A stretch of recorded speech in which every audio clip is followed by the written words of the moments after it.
Komið sæl, velkomin í þátt 13 af Fitness Tips stofþjálfunar. Þetta hefur gengið mjög vel upp á síðkastið, frábær viðbrögð, ég er mjög þakkláttur fyrir það og við höldum áfram þessa vikuna og nú ætlum við að taka fyrir filler-æfingum inn í æfingakerfum. Þið sem hafið hlustað á betri þjálfun, podcast-tætun okkar Villa, höfum við reglulega verið að nefnast á mikilvægi þess að nota filler-æfingar í æfingakerfum. Og það nokkrar ástæður fyrir því að við notum fillera og númer 1, 2 og 3 þá erum við að vinna í veikleikum í til dæmis pásun á stóru æfingunum okkar. Til að mynda, ef við erum að vinna til dæmis með hnébeygju sem aðal æfingu dagsins, þá erum við að vinna í einhverjum litlum æfingum í hvíldin okkar sem mjög mikilvægt til þess að vinna á veikleikum sem gæti haft hamlandi áhrif. Til að mynda er klassískt að ef við erum að taka hnébeygju þá erum við að vinna kannski í ökkla liðleika eða hreinlega bara efra bak styrk eða liðleika þegar við erum eða hreyfanleika þegar við erum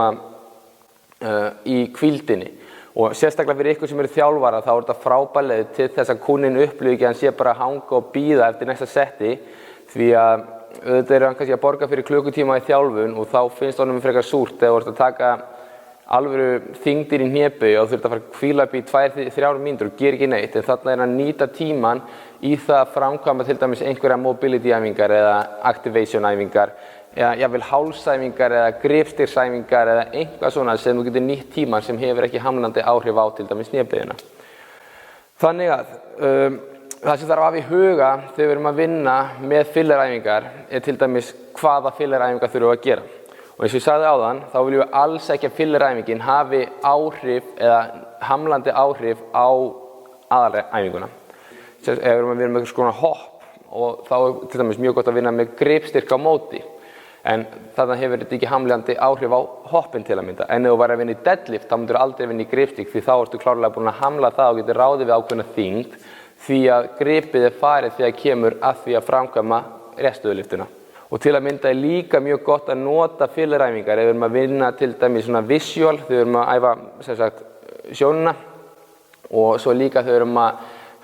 æfa stöðuleika. Ég hef oft talað í podcast-þáttunum okkar að stöðuleiki og hreyfanleiki, það er það sem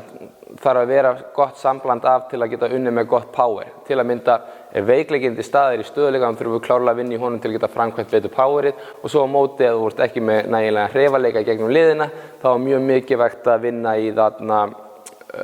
hreyfanleikanum í til dæmis fillerunum. Þarna nýtum við tíma mjög vel og svo getum við líka að nota filler sem hvíldina í svona accessory work eða auxiliary workinu setna í prógraminu. Þannig að ég vona að þið fáið eitthvað út af þessu og ég vona að þið gefið ykkur aðeins betri mynd hvernig þið getur gert æfingarnar aðeins meira svona effektiv og þannig þið getið jafnvel komið meira af æfingum inn í klukkutíma pakka í staðinn fyrir að vera í 2 tíma og gera ekki neitt að neittni ákjæð því þú ert of upptekinn að vinna í ykkur litlu vöðum. Punktar í lokin, þá er mikilvægt að vita hverju eru veikleikarnir sem þú þarf að vinna í, ráðast á þá, hvað er sportið, hvað þarf að hafa í huga þegar við erum að velja okkur fillera, passa að hafa ekki hamlandi áhrif á aðalæfinguna og mikilvægt er líka að vinna í stöðuleika, hreyfanleika og einhvers konar virkni á þeim svæðum sem þarf að vinna vel í. Takk fyrir í dag, ég vona þetta hafi hjálpað.